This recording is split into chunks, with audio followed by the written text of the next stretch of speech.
오늘이 12월 1일, 12월을 시작하는 주일이기도 하고 첫날이기도 합니다.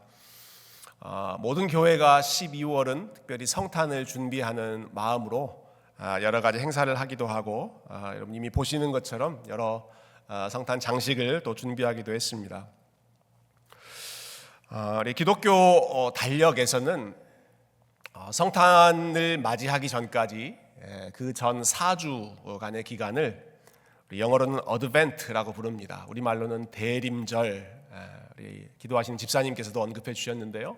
대림절, 우리 주님께서 오시는 그 영광스러운 날을 우리 준비하는 시즌이다, 그렇게 보내고 있습니다.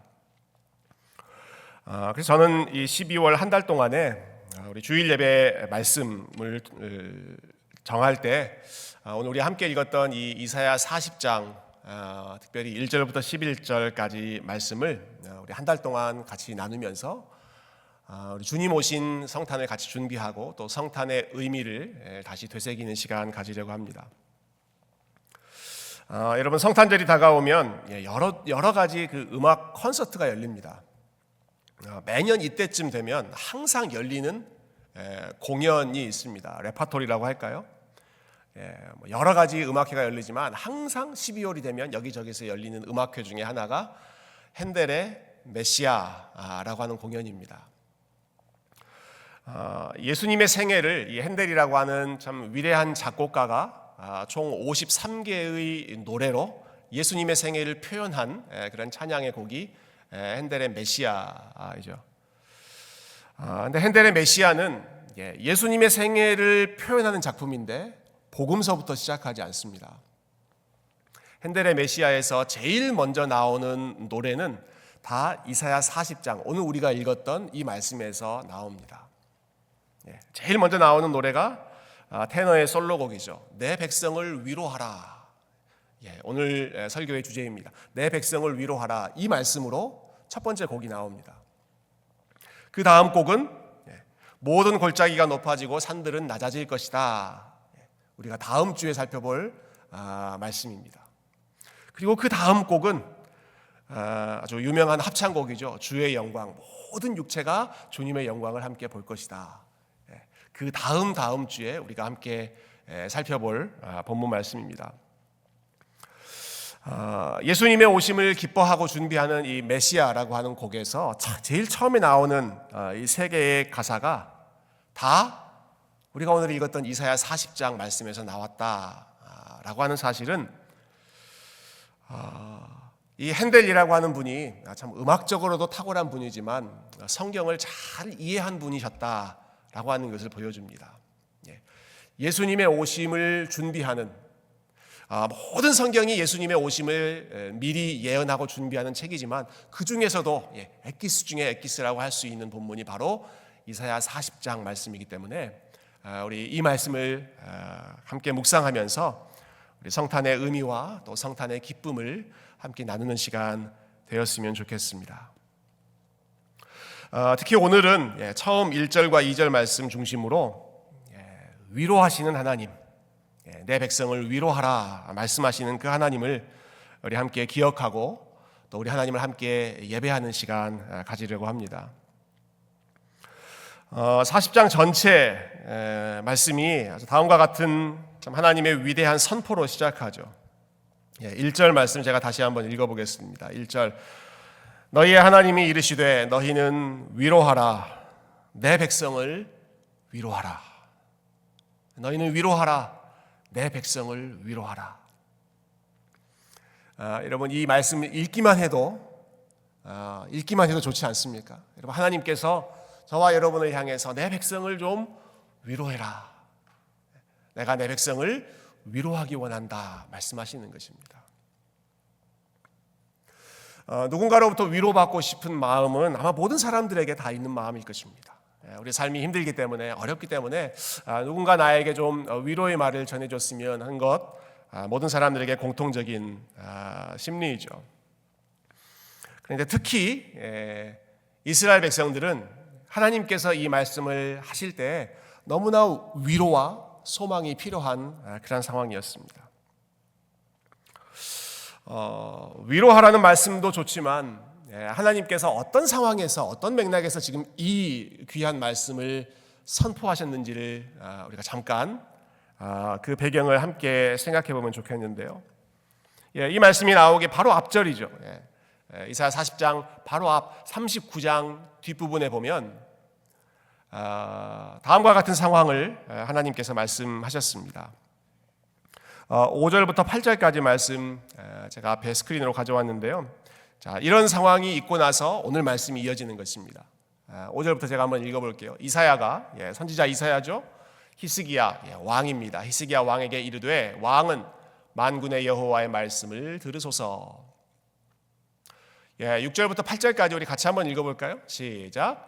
보라, 날이 이르리니 내 집에 있는 모든 소유와 내 조상들이 오늘까지 쌓아둔 것이 모두 바벨론으로 옮긴 바 되고 남을 것이 없으리라. 여호와의 말이니라. 또 네게서 태어날 자손 중에서 몇이 사로잡혀 바벨론 왕궁의 환관이 되리라 하셨나이다 하니 히스기야가 이사야에게 이르되 당신이 이른 바 여호와의 말씀이 좋소이다 하고 또 이르되 내 생전에는 평안과 견고함이 있으리로다 하니라.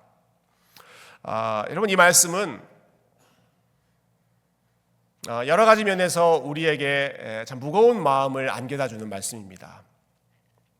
크게 두 가지 면에서 충격적인 말씀인데요. 먼저는 예루살렘이 멸망한다라는 예언을 하나님께서 최종적인 심판으로 하셨습니다. 예루살렘이 멸망하고 바벨론이라고 하는 나라로 많은 사람들이 포로로 끌려갈 것이다. 여러분, 하나님께서 세우신 나라, 하나님을 예배하는 성전이 있는 그 나라, 그 예루살렘이 망할 것이다 라고 예고하는 것입니다. 그런데 더 충격적이었던 것은 이 예언을 들었을 때 히스기야라는 왕이 보여주었던 반응입니다. 히스기야 왕을 아시는 분들은 히스기야 왕을 무척 존경하고 또 우리의 신앙의 롤 모델로 삼는 분들이 계실 것입니다. 믿음이 좋았던 왕이고 기도하는 왕이었죠. 여러 위기들을 기도로 이겨냈던 왕입니다. 그러한 히스기야 왕이었다면 이러한 그 청천벽력과 같은 소식을 들었을 때 우리가 예상하는 히스기야의 반응은 이러한 반응이 나와야 잘 어울립니다. 하나님 무슨 말씀이십니까?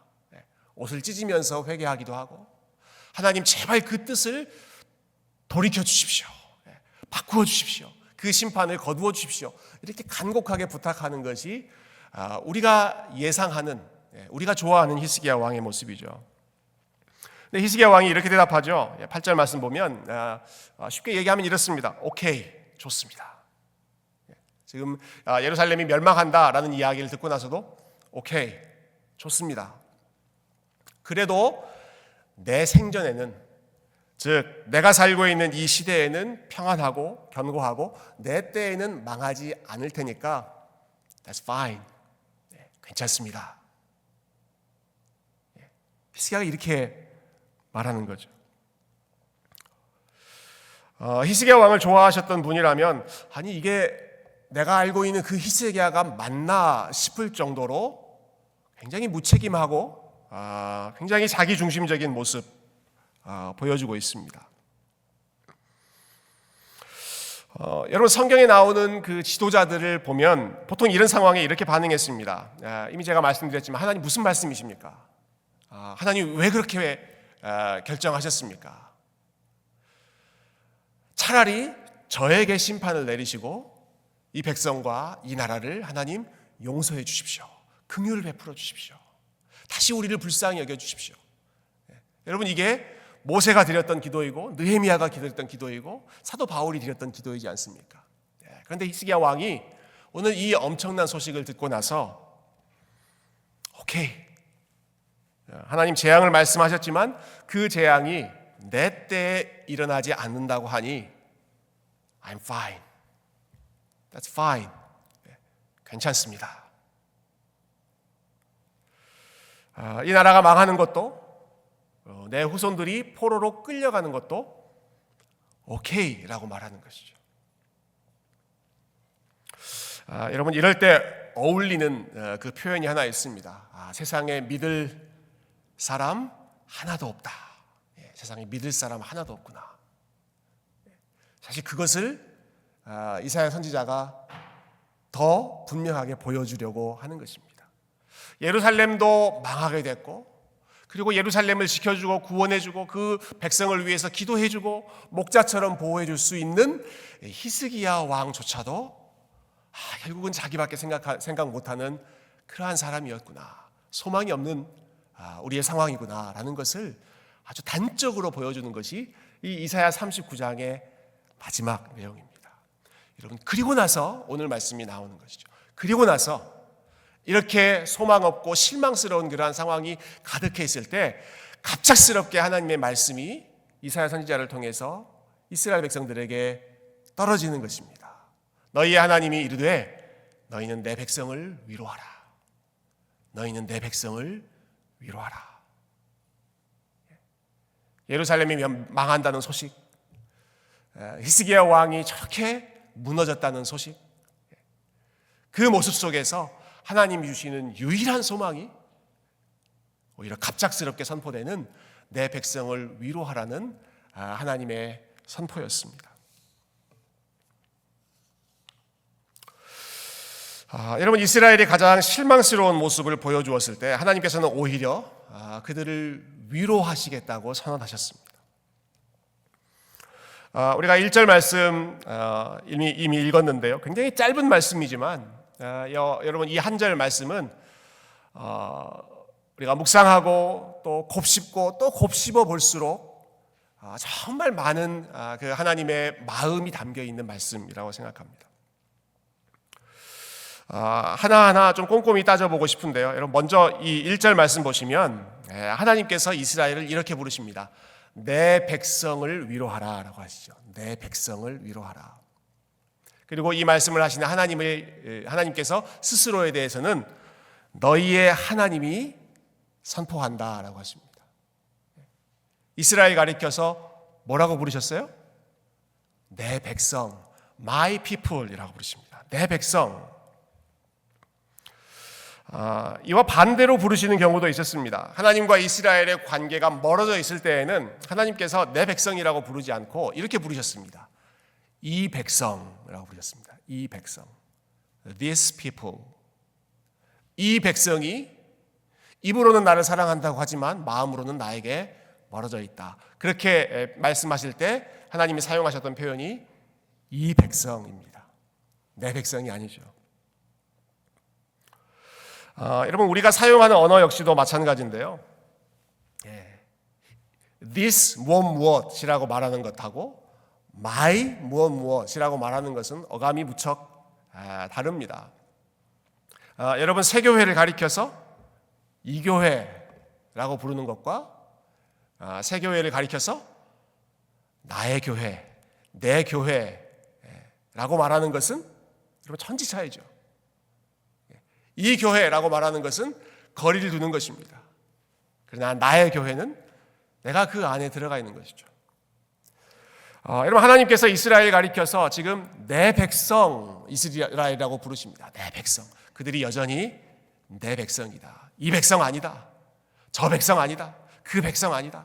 그들은 여전히 나의 백성이다.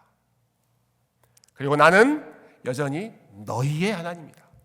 하나님께서 이스라엘을 가리켜서 나와 너라고 부를 수 있는 아주 친밀하고 그리고 인격적인 관계를 여전히 유지하고 계신다라는 것입니다.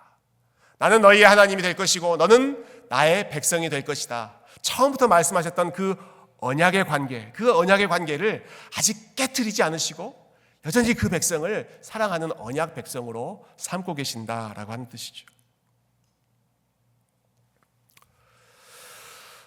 또 위로하다라는 단어도 한번 생각해 보십시다. 여러분, 위로하다. 우리말로도 참 마음이 따뜻해지는 단어이지만 이 단어가 히브리어 단어로는 이 나함이라고 하는 동사인데요. 원래 이 단어의 의미는 슬퍼하다라는 뜻입니다. 슬퍼하다. 불쌍히 여기다. 영어로는 feel sorry 이렇게 번역하는 분들도 계셨습니다. 유감스럽게 여긴다. 안타깝게 여긴다.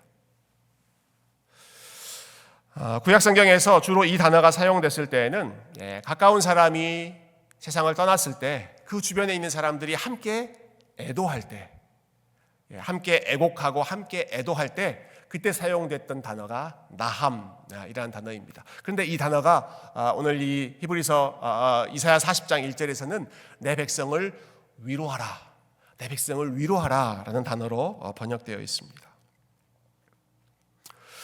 그러니까 하나님께서 지금 어떤 마음으로 이 말씀을 하시는 것입니까? 이스라엘 백성들이 당하고 있는 고통과 그들이 겪게 될 어려움과 그 아픔을 남일처럼 생각하지 않으시는 것입니다.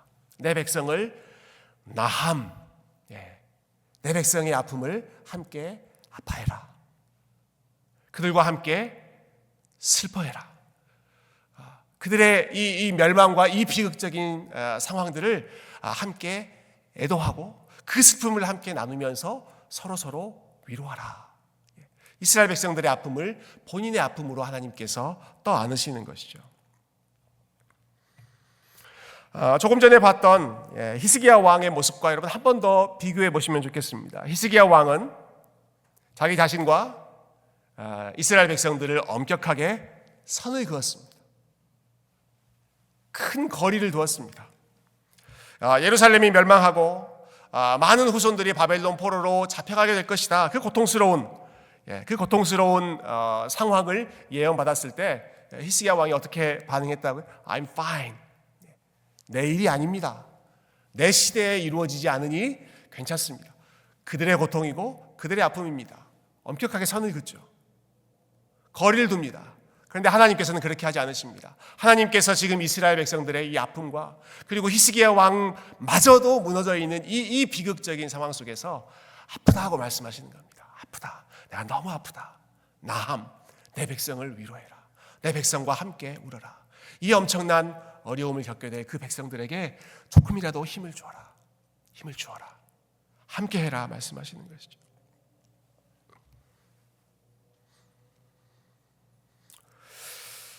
이스라엘 백성들이 아픔을 겪을 때 하나님께서는 괜찮으실 수가 없으셨습니다.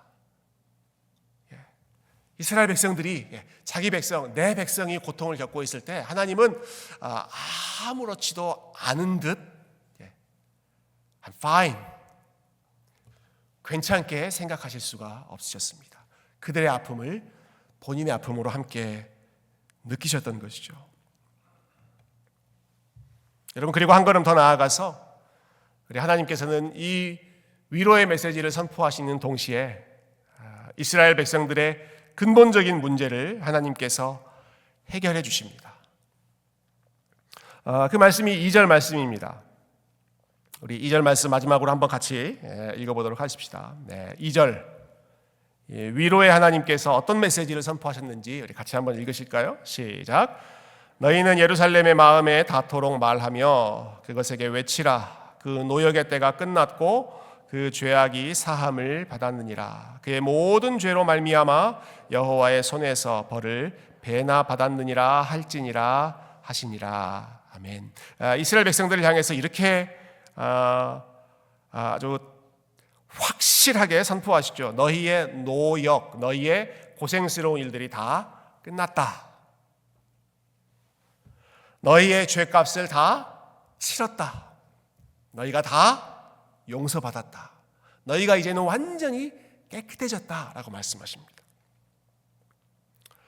흥미로운 점 한 가지는 여기에서도 하나님께서 이스라엘 백성들을 부르실 때 여성 대명사인 그녀라고 부르십니다. 그녀. 영어 성경에 보면 계속해서 her라고 하는 단어가 나오죠. her. 그들이라고 말씀하시지 않고 그녀에게 말해라. 그녀의 마음에 말해라. 그녀의 고생이 다 끝났다고 말해라. 그녀의 죄악이 다 사함을 받았다고 말해라. 그녀가 이미 다 벌을 다 치렀다고 말해라. 한 남자가 여자에게 말하는 것처럼, 한 남편이 사랑하는 아내에게 말하는 것처럼 하나님께서 이 예루살렘, 이스라엘 고통받고 있는 그 백성들을 마치 사랑하는 연인에게 말씀하시는 것처럼 그렇게 계속해서 여성형 명사를 사용하고 계시죠. 여러분, 구약 성경을 보면 하나님과 이스라엘 백성들의 관계를 종종 남편과 아내의 관계로 비유합니다. 하나님이 남편이 되시고 이스라엘 백성들은 하나님의 아내로 부름받죠. 신약 성경도 마찬가지입니다. 예수님을 교회의 신랑이라고 부르십니다. 그리고 교회, 저와 여러분을 예수님의 무엇이라고 합니까? 예수님의 신부라고 부릅니다.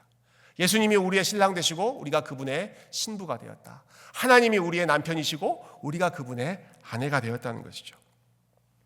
마치 아내를 정말 끝까지 사랑하는 그 남편이 그 여인에게 사랑과 위로와 격려를 선포하는 것처럼 이스라엘의 진짜 남편 되시는 하나님께서, 정말 완벽한 남편 되시는 그 하나님께서 여전히 반복되는 죄로 인해서 넘어지고 여전히 큰 실망스러운 모습을 보이고, 그래서 그 앞길이 바벨론 포로 생활도 예상되고 예루살렘 멸망도 예상되는 그 어려운 그러한 상황이지만, 그 낙심되고 좌절되는 그 상황 속에서 마치 남편이 아내를 사랑하는 것처럼 내 백성을 위로하라. 너희의 고생이 다 끝날 것이다. 너희의 죄가 다 사함받았다. 이스라엘 백성들의 그 연약한 모습까지도 하나님께서 사랑으로 품으시는 것이죠. 여러분, 하나님께서 이렇게 이스라엘 백성들을 향해서 위로의 메시지를 선포하시고 사랑과 용서의 메시지를 선포하시는데, 여러분, 한 가지 중요한 사실이 있습니다.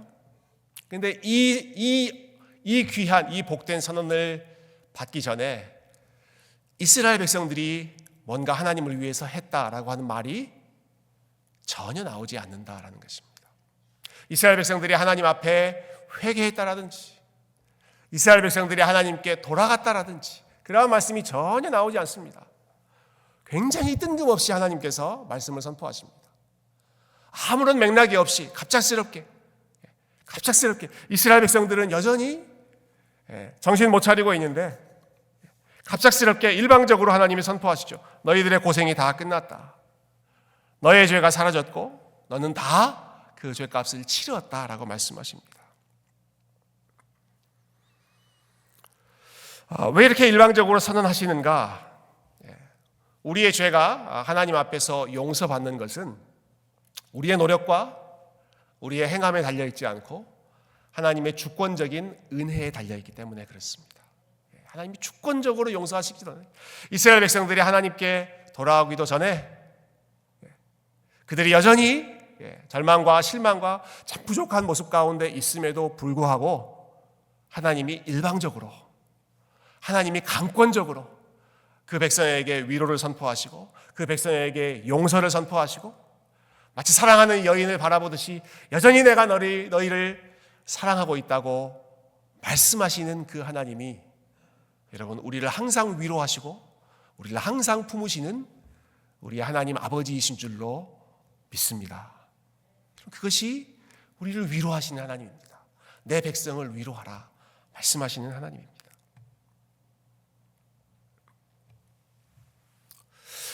제가 얼마 전에 인터넷에서 읽은 글인데요, 굉장히 인상적인 글이 하나 있었습니다.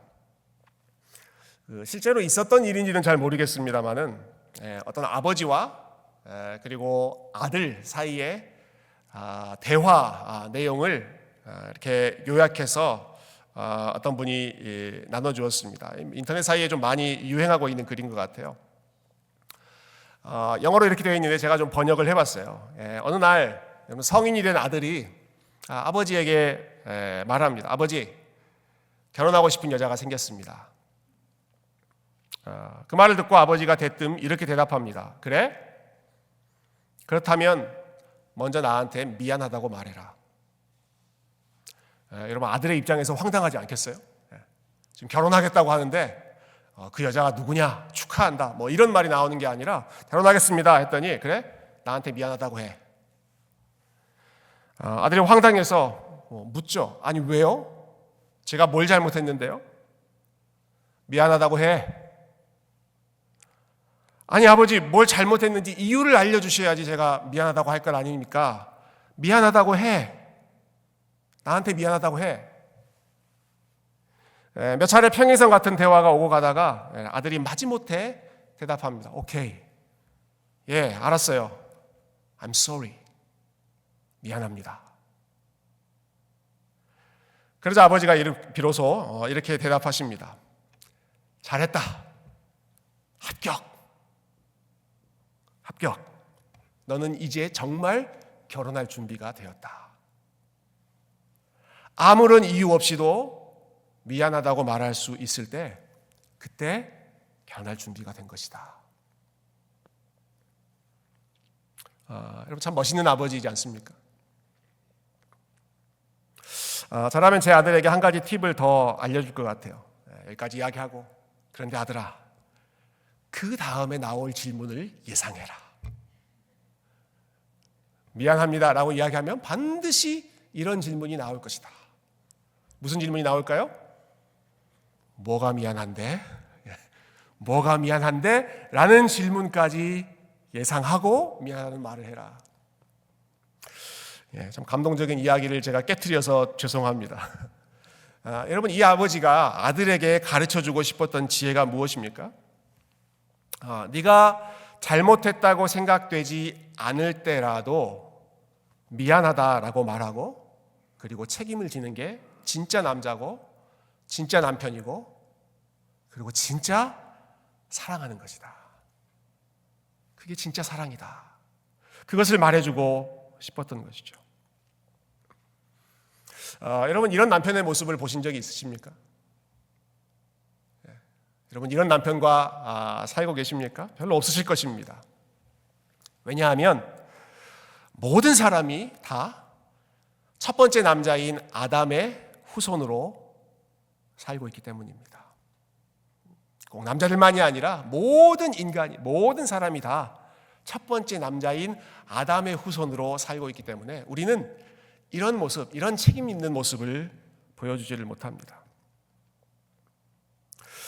오랫동안 영미권에서 미국을 중심으로 개혁주의 신학을 가르치셨던 아주 훌륭한 선생님 중에 이 R.C. 스프롤이라고 하는 분이 계십니다. 근데 이분이 성경의 핵심을 기가 막히게 요약을 하셨어요.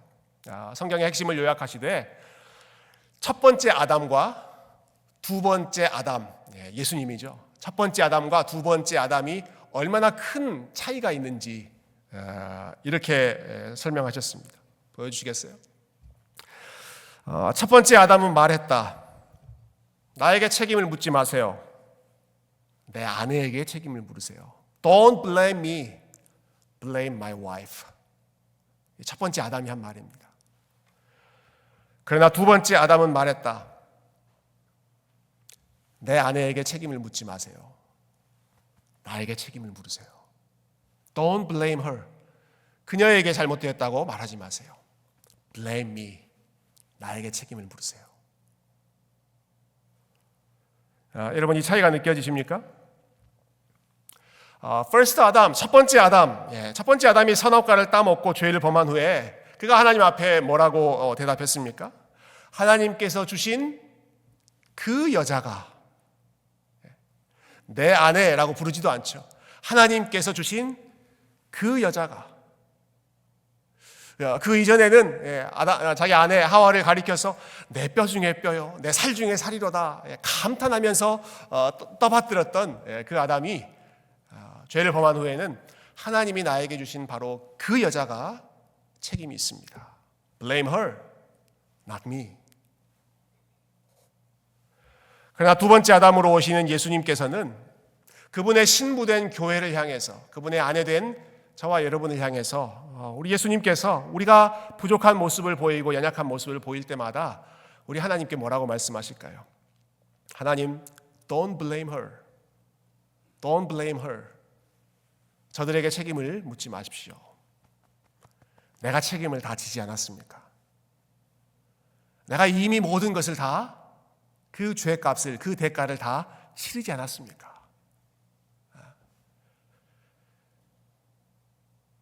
주름 잡히고 연약하고 넘어지고 실망스러운 모습을 보이기에 일수인 그러한 부족한 모습이지만, 하나님, 내가 내 아내를 위해, 내 신부를 위해 모든 것을 다 책임지지 않았습니까? Don't blame her. Look at me. 제가 무슨 일을 했는지 하나님 기억해 주십시오. 여러분, 오늘 본문에서 하나님께서 어떻게 이스라엘 백성들을 향해서 너의 모든 죄가 용서받았다라고 말씀하실 수 있으시겠습니까? 어떻게 이스라엘 백성들이 지금 아무 일도 하지 않았는데 너는 이미 깨끗하다. 너의 벌을 이미 배나 받았다. 너는 그 모든 것을 다 대가를 치루었다라고 말씀하실 수 있으시겠습니까? 이스라엘이 범했던 모든 잘못과 모든 죄악들을 완전히 책임지셨던 완벽한 남편이신 예수님 때문에 그분께서 우리의 잘못을 책임져 주시기 위해서 이 땅 가운데 오셨고 우리를 대신해서 고난을 받으셨고 우리를 대신해서 죽으셨고 우리의 모든 죄와 허물을 그분이 달리신 십자가에 이미 오래전부터 이미 영원 전부터 죽임당하신 어린 양이 우리의 모든 죄와 허물을 담당하셨기 때문에 하나님께서 저와 여러분을 볼 때마다 여전히 심판받고 여전히 책임을 져야 할 죄인으로 보지 않으시고 그리스도 안에서 깨끗해진 의인이요 정결해진 신부로 아름다운 아내로 우리 하나님께서 보시는 줄로 믿습니다. 여러분, 이것이 하나님께서 우리에게 주시는 위로입니다. 이것이 우리가 진정으로 위로를 받을 수 있는 하나님의 은혜입니다. 예수님 안에서 이미 우리가 믿음으로 그분과 완벽하게 연합되었기 때문에 그분이 더 이상 첫 번째 사람이었던 아담처럼 우리에게 책임을 넘기지 않고 우리의 죄를 지적하지 않고 우리의 허물을 들추어내지 않고 그분이 모든 것을 책임지시고 담당하시는 분이시기 때문에 그래서 언제나 하나님께서 우리를 보실 때마다 여전히 오늘 저와 여러분을 보실 때에도 우리 하나님께서 우리를 존귀한 그분의 자녀로 아름다운 그분의 신부로 귀한 하나님의 백성으로 바라보고 위로하고 축복하시는 줄로 믿습니다.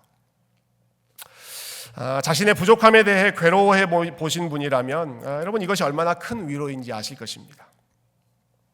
본인의 부족함에 대해서 안타까운 마음을 느껴보신 분이라면 이 하나님의 말씀이 얼마나 큰 위로인지를 아실 것입니다. 아담의 후손으로 태어난 우리 마음속에는 여러분 죄책감이 아주 깊이 뿌리 내리고 있습니다. 그래서 우리는 늘 불안해하고 늘 자책하고 또 후회할 때가 많이 있습니다. 나 더 잘하고 싶은데 난 더 잘 살고 싶은데 왜 안 되지? 본인의 모습에 대해서 실망할 때가 있죠. 여러분 어려운 일이 생기거나 일이 뜻대로 안 되면 제일 먼저 드는 생각 중에 하나가 내가 뭘 잘못했지? 내가 무슨 죄를 지었지? 혹은 어떤 실수를 범하게 되면 누가 뭐라 하지 않았습니다. 누가 잘못을 지적하지도 않았습니다. 그럼에도 불구하고 스스로를 비하하고 나는 이 정도밖에 안 돼. 스스로를 깎아내리고 스스로를 자책하는 마음이 자연스럽게 듭니다. 과거의 선택과 과거의 행동을 후회할 때도 많이 있죠. 과거의 잘못된 선택. 내가 그때 이렇게 했더라면 내가 지금 이렇게 살지 않았을 텐데. 내가 그때 이렇게 결정했더라면 내가 이렇게 고생하지 않았을 텐데. 여러분 과거에 대한 자책과 후회와 그리고 현재 스스로의 모습에 대해서 늘 실망하는 것이 아담의 후손으로서 죄인들이 가지고 있는 기본적인 모습입니다. 자기의 모습을 솔직하게 보는 사람이라면 항상 우리의 부족함과 우리 연약함을 더 크게 보게 마련이죠. 그러나 사랑하는 성도 여러분, 하나님께서 저와 여러분을 보실 때 어떤 모습으로 어떤 마음으로 보시겠습니까? 여러분 완전히 망한 예루살렘을 향해서 완전히 밑바닥까지 떨어져 있는 그 히스기야 왕의 모습을 보시고서도 여전히 내 백성을 위로하라고 말씀하셨던 분이 우리 하나님이시라면 여전히 그 연약한 이스라엘 백성들의 모습을 보시면서도 여전히 내가 사랑하는 나의 아내요 나의 신부이다 라고 말씀하시는 그 하나님이시라면 우리의 부족한 모습이 드러날 때 우리 연약한 모습이 드러날 때 하나님께서 저와 여러분에게 뭐라고 말씀하시겠습니까? 우리 어떻게 보시겠습니까? 우리의 모습 가운데 크게 부족한 것들이 있다고 할지라도 너 충분히 잘하고 있어. 잘하고 있어. 괜찮아 라고 말씀하실 것입니다. 여러분, 우리의 큰 실수와 우리의 잘못과 우리의 부족한 모습이 참 생각할 때마다 마음속에 드러날 때조차도 우리 하나님께서 이렇게 말씀하실 것입니다. 괜찮다. 내가 다 책임졌다. 내 아들, 너희의 남편 된 예수 그리스도가 너희를 위해 다 책임졌다. 걱정하지 말아라. 현재가 어둡고 또 우리의 미래 또한 밝지 않아 보일 때, 바벨론 포로와 같은 시간이 예상되고 어려운 시간들이 예상될 때에도 우리 하나님께서 임마누엘의 약속을 우리에게 주실 것입니다. 걱정하지 말아라. 걱정하지 말아라. 위로의 하나님이 너와 항상 함께 할 것이다.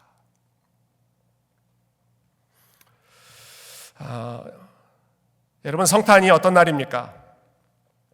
우리 주님께서 이 땅에 오신 성탄절은 이 하나님의 위로를 기다리고 사모했던 백성들이 진정한 위로자로 오신 우리 예수 그리스도를 만나고 우리 예수 그리스도로 인해 기뻐하고 하나님께 영광을 돌리는 시간이 우리가 준비하는 성탄절 크리스마스입니다.